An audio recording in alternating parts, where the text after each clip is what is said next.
Justin Sanders ends all of that chatter about being winless in National Series competition thanks to a dramatic high limit score at Placerville Speedway. We discuss it on today's edition of the Sprint Car Unlimited 90 at 9. Sanders not having a win against the National Touring Series has been talked about ad nauseum, to the point where it's even been used as a red checkmark against him by some fans and industry types. That all ended Saturday night when Sanders drove the potent Ridge & Sons Racing number 87 past fellow California driver Caleb Montgomery coming to the white flag. It was a huge win for RSR and Aaron Reitzel in that it moved the team into second place in the high limit owners standings.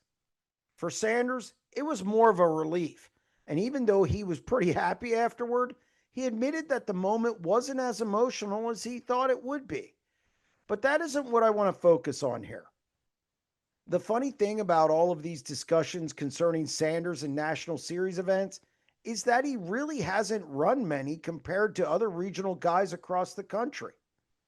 Since the beginning of 2017, he's only competed in 34 World of Outlaws events and 25 more with high limit. That's not a ton of experience, especially when you consider that he's only run 31 of those 59 National Series events in his home state. Numbers aside, you could sense this was coming.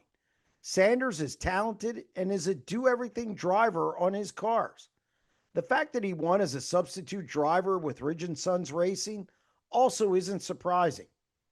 He adjusts well to multiple cars, has shown speed in pretty much everything he's run, and he seems to relate well to this team and Reitzel himself.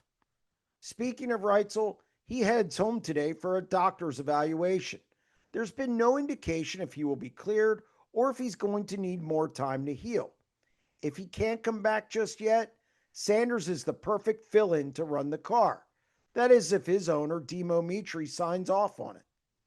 Regardless of what car Sanders is in, this won't be his last National Series win. In fact, I don't think it'll be the last one for this year.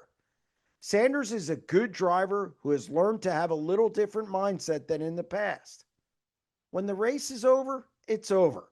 He's learned to not dwell on it and move on, and I think that will pay dividends in his racing career moving forward. That's going to wrap up this edition of the Sprint Car Unlimited 90 at 9, and we'll be back tomorrow. Stay tuned.